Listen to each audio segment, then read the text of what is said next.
Your Excellency, the President of the Pan-African Parliament, His Excellency Chief Fortune Zephania Charumbira, the Dean of the African Ambassadors, Your Excellency Ambassador Andrea Nzapayeke, the presiding officers of the AU ECOSOC who are facilitating for the virtual participation of other participants, Mr. Khalil Baudari, the chairperson of the African Commission on Human and People's Rights, whom I'm told that is participating in this parliament virtually as well, Honorable Remy Ngoi Lumbu, the Speaker of the Southern African Development Community Parliamentary Forum, His Excellency Roger Maindiense, who have graced us with his presence here today,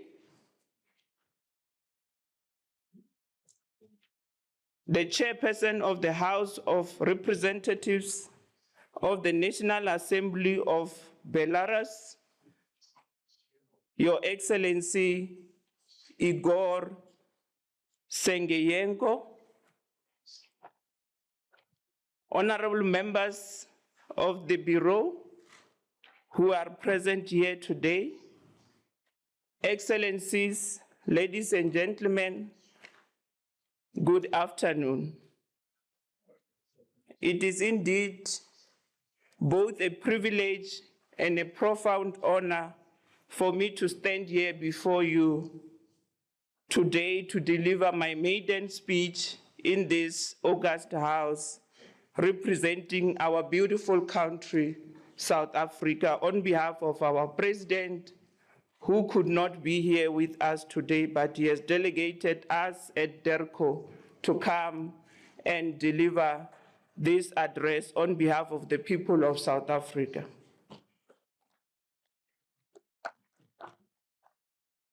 Let me also take this opportunity to congratulate the newly sworn-in members of PAP, whom they've taken oath this morning to serve the people of the Pan-African Parliament with diligence. Congratulations, honorable members, to all of you.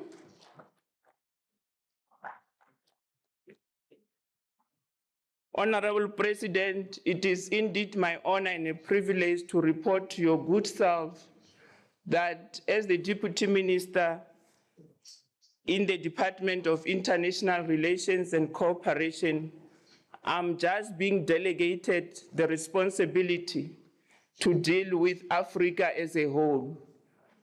And PAP, it will be part and parcel of the project that I pay the much needed attention so that all of us working together, we can restore this glorious parliament to what it used to be.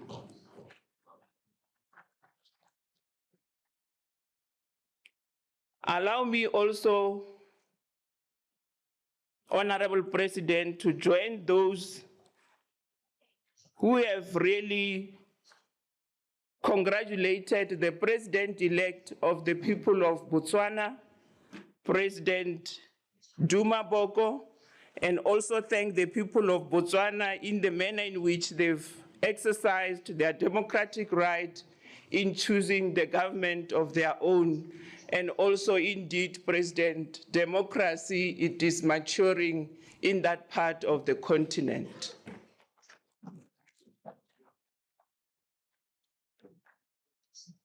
It is indeed in this parliament that the realization of the slogan that says African solution to African problems will be realized, that was echoed by the Ghanaian political economist in 1993, Mr. George Aitei.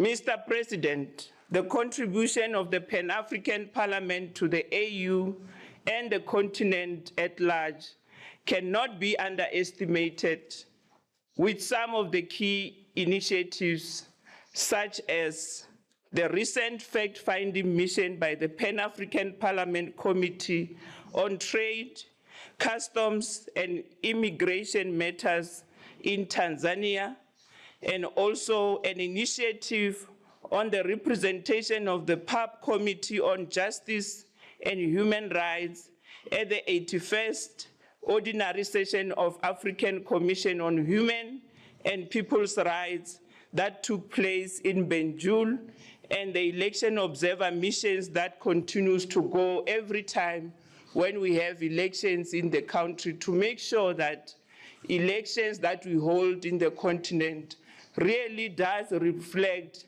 the will of the people in those respective countries.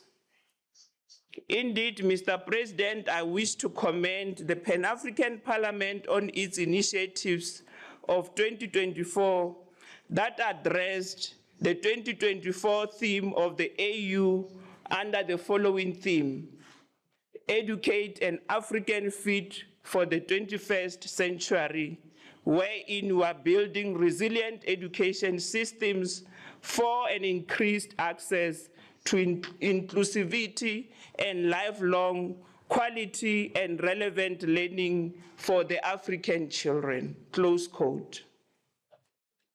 Mr. President, most of the representatives present here will agree with me that the outcomes of the deliberations of this very parliament contributed immensely to our national strategies that addresses the gaps on education that were created by different circumstances where we have seen our children being disadvantaged in this regard.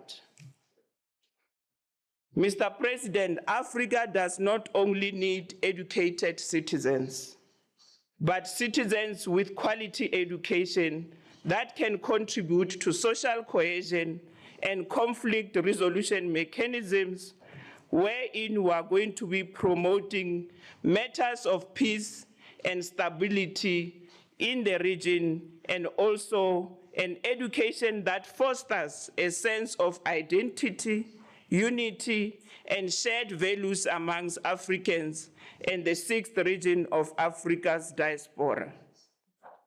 Allow me to also applaud the initiative of the Bureau to strengthen the collaboration between the Pan-African Parliament and the 6th region. Indeed, Honorable President, I need to report to this august House that immediately after my appointment, I happened to attend the 6th Region Preparatory Conference of the 9th Pan-African Congress that took place in Salvador in Brazil this year.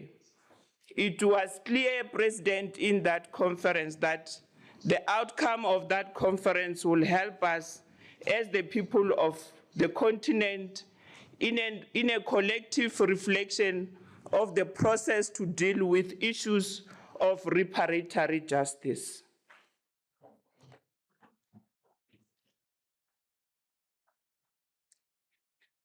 This issue of the reparatory justice will really help us to deal with the issues of colonialism and slave trade and the transatlantic slave trade that used to happen in the past. And it can be correct that we are only seeing the Caribbeans and the Pacific Islands being vocal on this matter.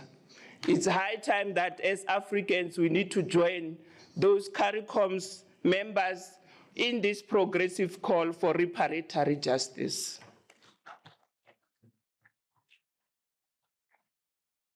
Mr. President, South Africa has always regarded this House as a key institution towards contributing to the work of national parliaments, including sharing of contributions and decisions that have been advanced by this very same parliament.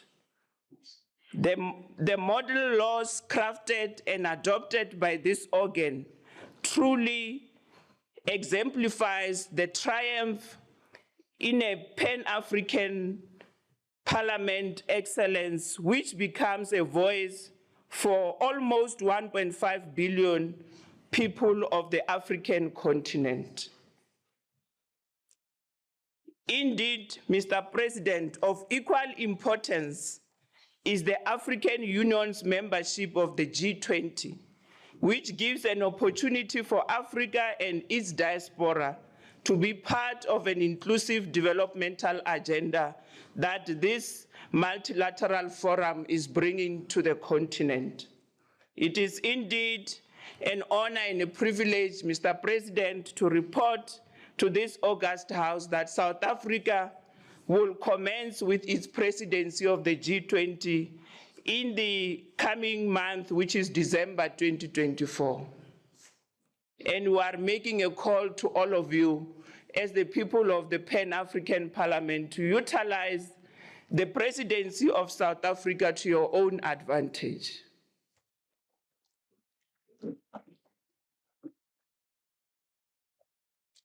Mr. President, the AU's developed the African Free Continental Trade Area so that we can enhance the intra-African trade, and it has also created a model that unifies the African markets and also promotes development and encourages investment opportunities for sustainable development for the continent of Africa.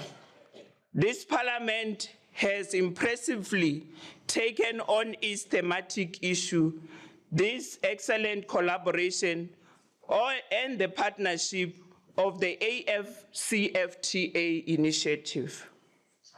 In conclusion, Mr. President, I wish you all the best in the deliberations of the 4th ordinary session of the 6th Parliament, and also express my government's recognition of the pivotal role played by the AU organ of the Pan-African Parliament. Indeed, I'm also certain that the discussions will be robust, constructive, and also fruitful for the continent of Africa. Once again, I welcome all of you here in this august House on behalf of the people of South Africa, and I wish that you are going to experience a pleasant stay in South Africa with the people of South Africa, that we all know that they are warm and welcoming to all of you. Thank you, Mr. President. I want to say asante sana, merci beaucoup, muito obrigado. Thank you very much.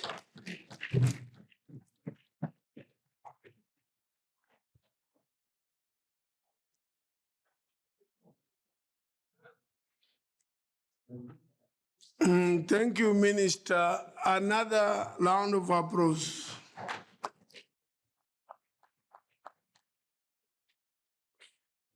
I'm happy that your speech shows that you understand PAP issues very well.